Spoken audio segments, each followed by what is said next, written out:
Good morning, all of you. Today, we are going to discuss a very famous poem, Indian Weavers, by Sarojini Naidu.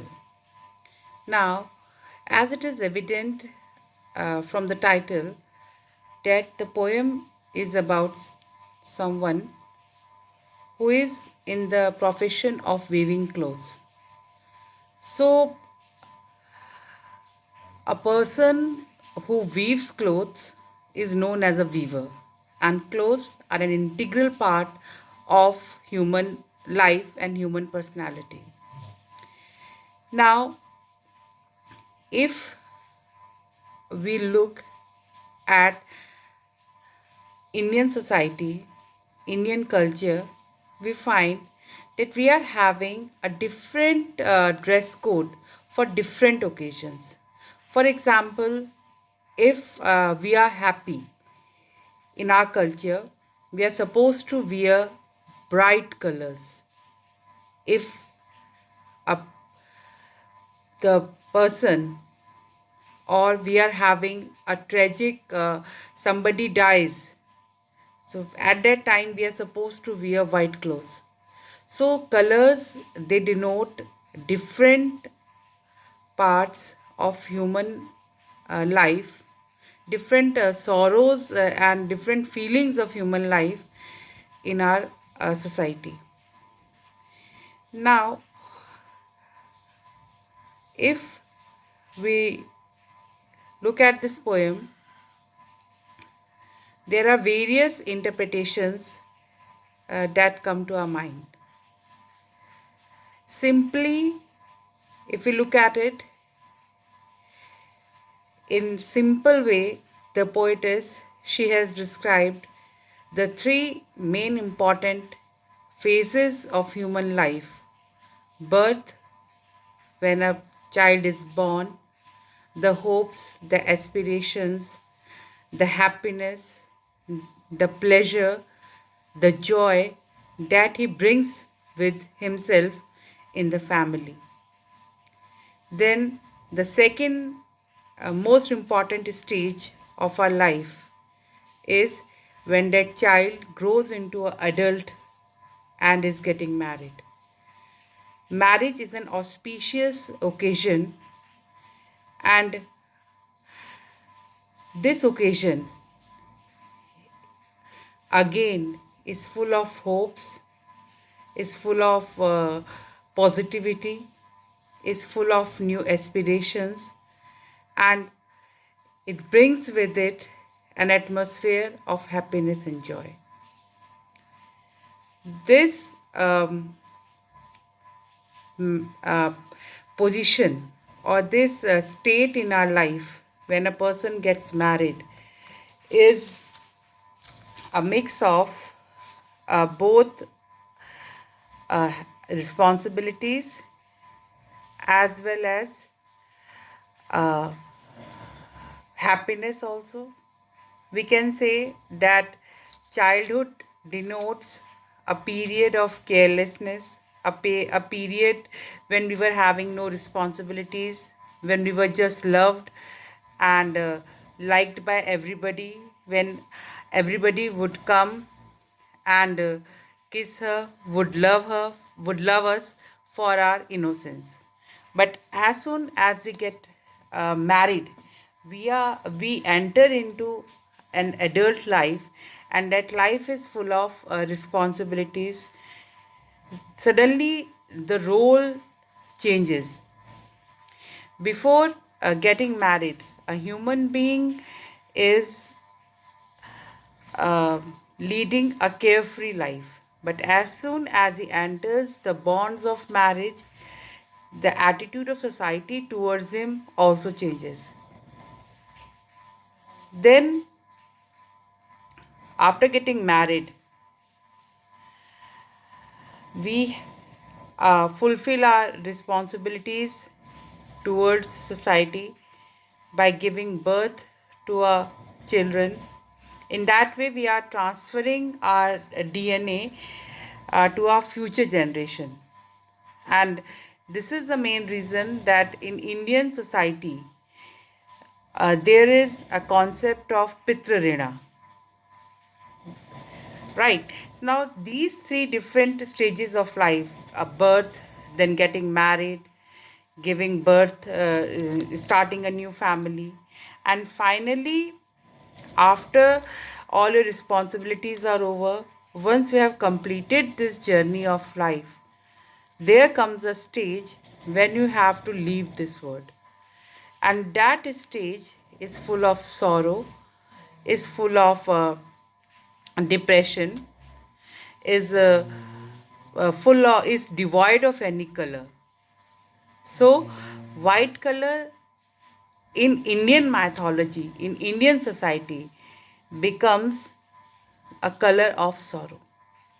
Now, in this poem written by Sarojini Naidu, Indian weavers, we will be discussing these three stages of human life. The cycle of human life, beautifully portrayed by the poetess in the poem Indian Weavers, where she is asking questions to a person who is weaving clothes, and the questions are are based on the three different uh, she's asking the questions at three different times: morning, then it's evening, and finally night. So these three stages of a day, which begins with dawn, which begins with morning, then evening, and finally the day ends at night. So same is the case with human life. Our life begins with our birth. As a child, we enter this world. Then, as an adult human being, we fulfill our responsibilities. And finally, at an old age, we have to leave this world. So, these three uh, bitter truth of human life is portrayed by her very beautifully in her poem Indian Weavers, which was published in 1971. Sarojini Naidu, as you all must be aware, is also known as the Nightingale of India. So, first let me read the poem for you, and then we are going to discuss the poem line by line. Weavers weaving at break of day, why do you weave a garment so gay? Blue as the wing of a halcyon wild, we weave the robes of a newborn child. Weavers, weaving at fall of night, why do you weave a garment so bright? Like the plumes of a peacock, purple and green, we weave the marriage veils of a queen. Weavers, weaving solemn and still, what do you weave in the moonlight chill? White as a feather and white as a cloud, we weave a dead man's funeral shroud. Now, this poem consists of three stanzas uh, having four lines each, and the rhyming scheme of the poem is AABB.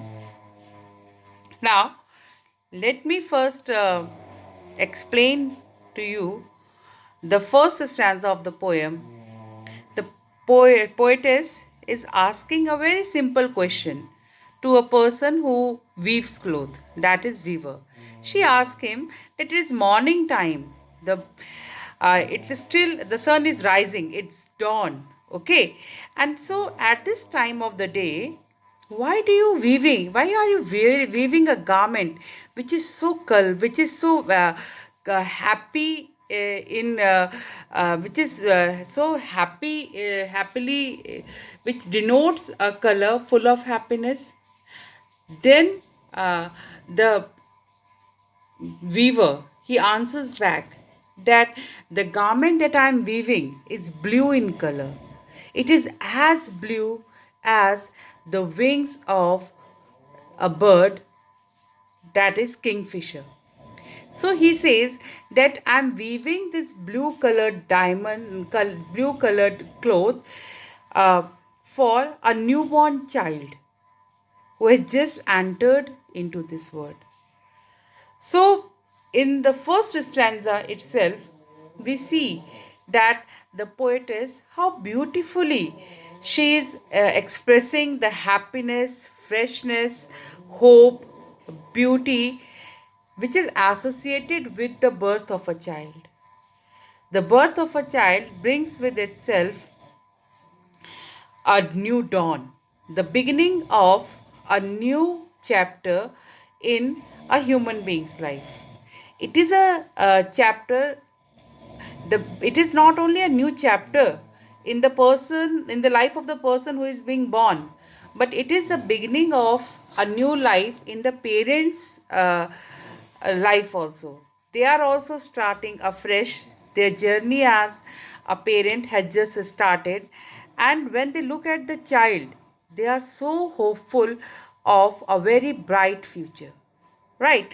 So we can say that the color blue, which is the color of the wings of kingfisher, it denotes happiness.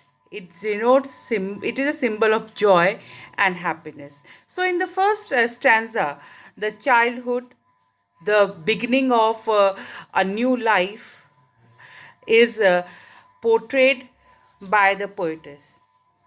Then, in the second paragraph, she asks that weavers weaving at fall of night. They have been weaving throughout the day. They started weaving by weaving the clothes of a small child. And the clothes that they were weaving at that time were blue in color. But now she is asking that it's evening and still you are weaving, but the clothes that you are weaving at this particular time, the colors of those clothes have changed. Now you are weaving a garment which is so bright, right? And this is garment is multicolored. It is like the plumes of a peacock. So many colors are woven by you in a single cloth. So then the weaver, he answers that like the plumes of a peacock, purple and green, we weave the marriage veils of a queen. Now he says that I am weaving this multicolored garment which is full of bright colors. It is like the colors of the feathers of a peacock. It is purple, there is green in it, there is purple in it. It is a multicolored garment, and I am weaving this garment for a queen, which uh, she will wear this garment on her marriage day as a bride. Now, simply, if again we look at the poem, we find that marriages in India are considered to be very sacred, very pious, and a very holy thing. And when a person gets married, even the minutest details about his or her clothes, the ornaments, the jewelry, the customs, the traditions, each and everything is minutely observed and very, we follow it very vigorously. Right now, when he's talking about the garment of a bride, it is having multicolors. Now, if we again look at the colors, we find that previously, in when the child was born, it was a single colored garment. It was blue in color, right? And blue is a symbol of joy. It is a symbol of happiness. As soon as we enter into a matrimonial uh, tie up with another person, there is happiness, but there are sorrows also. We have to balance our life in a very delicate way, because marriage brings with itself responsibilities also. All the care uh, all the carelessness of our youthful days, our freedom, is now a thing of past. And as we enter into this eternal bond of matrimony, we have to uh, we have to live our life in a more responsible way. So, the garments that the weaver is weaving at that time are multicolored. They are purple, they are having green color in it. So, different shades of life like sorrow, happiness are denoted by the different colors, which are an integral part of that garment which he is wearing, which he is weaving for a queen. Then the last stanza of the poem, where he talks about, where he asks, where the poetess asks the question, weavers weaving, solemn and still, what do you weave in the moonlight chill? White as a feather and white as a cloud, we weave a dead man's funeral shroud. Now it's night, moon is visible in the sky. It's a chilly night, and still the weaver is weaving. He has not stopped weaving. He has been weaving since morning. In the morning, he wove the garment of a newborn child. In evening, he was weaving the bridal finery of a queen. And at night, he is weaving a colorless garment, a garment which is white in color, right? And he says that we weave a dead man's funeral shroud. Now in India, we all know that white is associated with death. If we look scientifically at the science of colors, we will see that white light is a mixture of all the colors. White in itself is having different colors.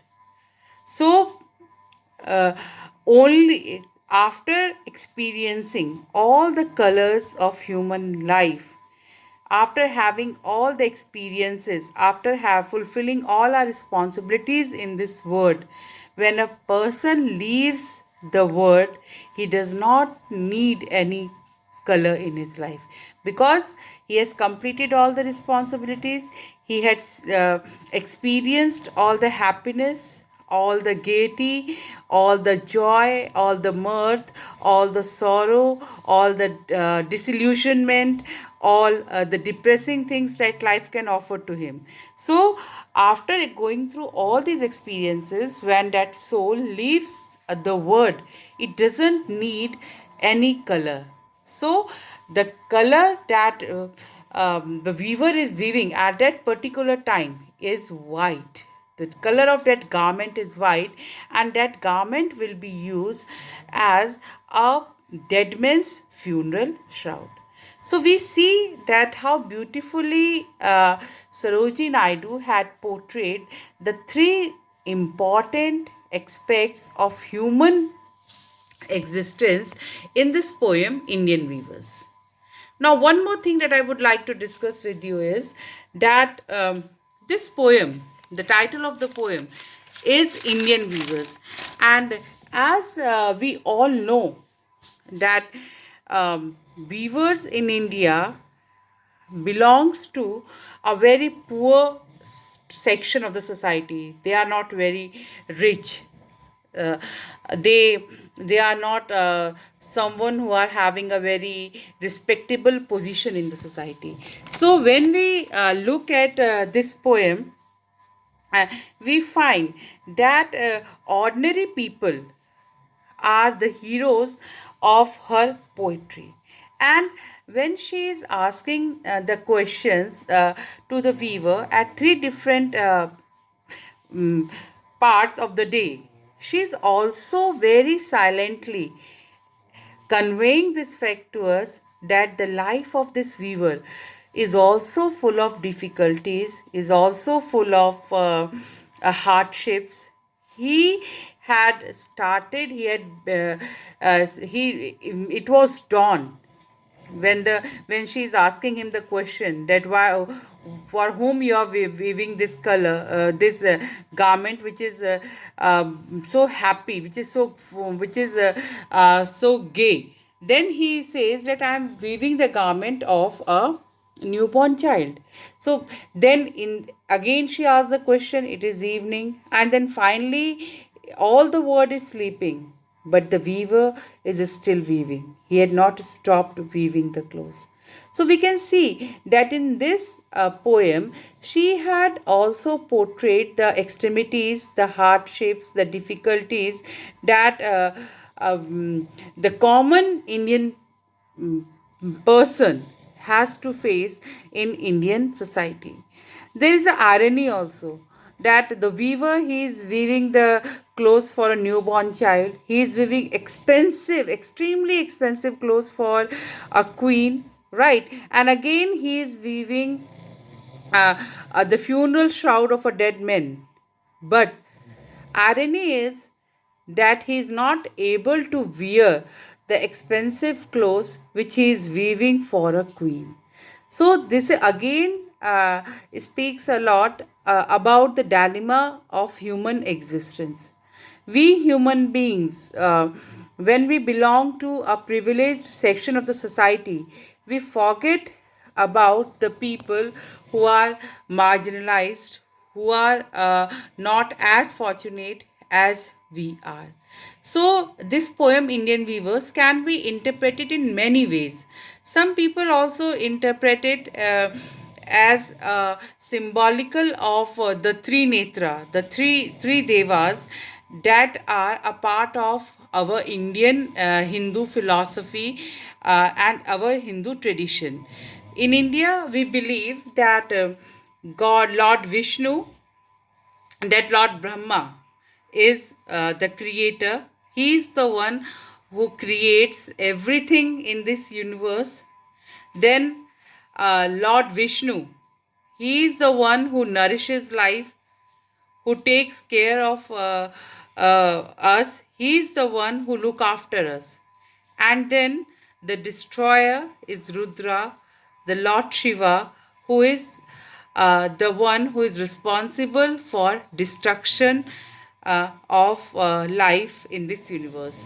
So some people say that these three netis, these three devas are symbolically represented by the three times of a day. That is, morning symbolizes Lord Brahma, who is the creator. Evening symbolizes Lord Vishnu, who is the nourisher, and night symbolizes Lord Shiva, who is the destroyer.